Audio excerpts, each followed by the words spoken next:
having to follow that was the Casino Battle Royale. Where are you just in the terms of the concept? How has the concept grown on you? Like their version of the Royal Rumble with the group pairing. I think a battle royal is perfectly fine to put on a show. In fact, I think it's a good idea to put maybe just a bit of a clusterfucky type of match, as a come down from something that was very emotionally investing. What I found awkward about this one was them having to direct people's attention between the entrances and the people's first shots in the ring.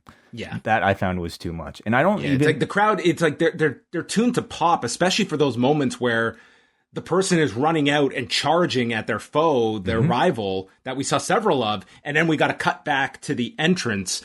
Like I still don't feel they've nailed that where you get that impact of just the surprise of who's next, because boom, it's the next one, the next one, the next one, and the next one. It worked for the first crop because you had everybody do their entrances and then they got into the match. When the match was going on, you had to make time for everybody's entrances, but the match was already still going on and they were doing their spots. So it was a little too much and a little too hectic to pay attention to. So the first 5 were the clubs. Hikaru Shida, Sky Blue, who, did you see the match she had with Red Velvet? I have not. No, I heard good things though. It got over, like she got over super well. It was a cool moment where Tony Khan comes out and adds her here. She's from Chicago. From Joliet, Illinois. And Emi Sakura, who had Lulu Pencil with her in her corner, the Bunny, and Abaddon, who got a pretty good pop coming out. Like, not someone that has been featured on Dynamite for a while, but got a very good reaction, as did Sky Blue. But they kind of just made her look like she started posing on the ropes and then gets dumped out by Abaddon, like, instantly. It almost felt like it was... you didn't really capitalize on like the hometown favorite here. Many of the eliminations I thought were quite lacking, whether just due to timing, maybe the camera not necessarily focusing on them, or just like them feeling like nothing. And we also have to remember this was supposed to be Julia Hart's spot, right? Yeah, so Sky Blue is out, and then Abaddon gets dumped out by the Bunny. The Diamonds are next. Anna Jay, Kiera Hogan, Kylan King, Diamante, and Nyla Rose. And, of course, Anna Jay goes right after the Bunny, stemming from the angle on Rampage Friday. Shida knocks out her teacher, Emi Sakura. Hogan gets eliminated. Rose then clotheslines Kylan King over. It's just fast and furious with the eliminations that didn't have a whole lot of impact. It just seemed like they were racing through eliminations and not wanting the ring to pile up with too many people. Yeah, I would say so. Yeah, I mean, it didn't really... It was what it was, I think a chance for people to get their entrances, appear on the show, and just kind of play like one small role until you eventually get down to the final few. The Hearts featured Thunder Rosa, Penelope Ford, Riho, Jamie Hayter, and Big Swole. We saw Hayter eliminate Riho. Few noticed it, and the audience seemed a little upset she was gone so quickly. Diamante was eliminated by Big Swole, who was then tossed out by Hayter, and the crowd was definitely chanting for Thunder Rosa as one of the favorites in the match. The last group was the Spades, featuring Ty Conti, Red Velvet, Layla Hirsch, Jade Cargill, who certainly this crowd took to as a star as she came out, and Rebel. Rebel tried to do the splits on the bottom rope. It was a little clunky, and then Red Velvet just dumped her out. Anna Jay super kicked the Bunny off the apron. Ford then got eliminated by Jay, and then Cargill tossed Hirsch to the floor with a military press. So we have a few people left in the ring, and the audience starts chanting Ruby Soho as the countdown clock begins for the Joker.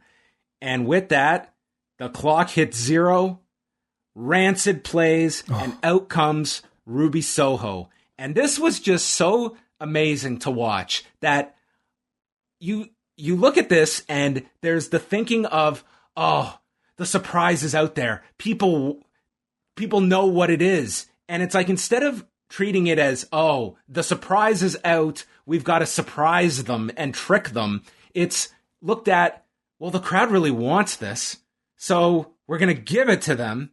And it was awesome.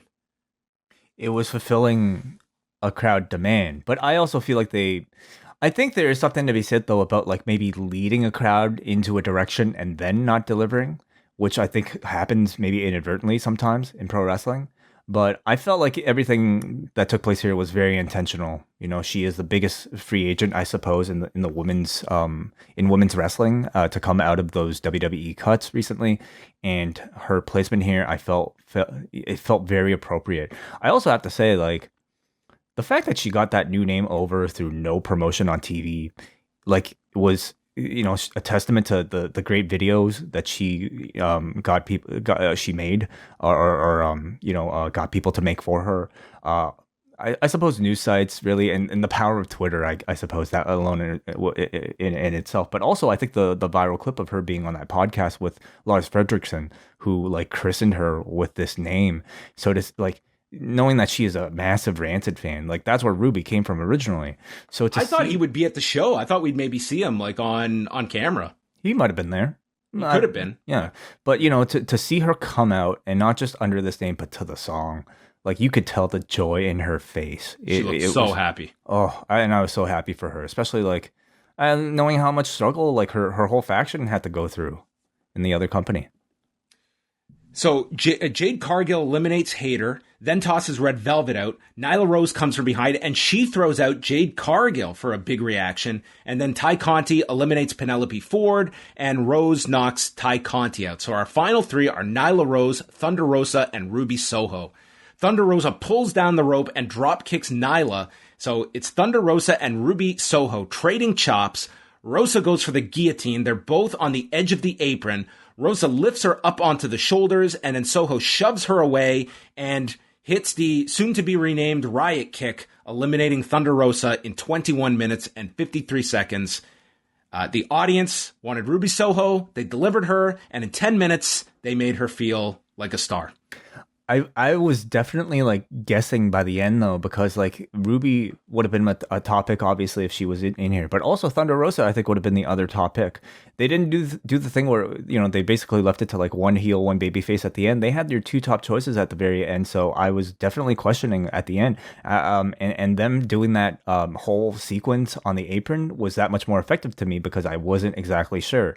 And I was obviously, I think, along with much of this crowd, very happy when it was Ruby Soho that won. A great little battle between the two towards the end. I certainly don't think the crowd has lost any favor for Thunder Rosa. Like when it's time for her to challenge Britt again, that I think will be still very hot. But now it's like we talked about it before. You debut these massive debuts in these battle royals, whether in the Joker position or in a Rumble or something. You gotta have them win. Otherwise, you start them off on a loss, and this was exactly the perfect thing to do. Perfect booking to introduce her. And I hope they don't just race to this title match. Like, I think Ruby Soho, like, give this one some build-up. Like, I think people will take to this as, like, a real strong women's title match, but give some build to it first. Yeah. You know, the Battle Royal itself, I don't think was without many criticisms. You know, like, much of what took place could have been a whole lot smoother, but they delivered by the end, and that's really all that matters ultimately.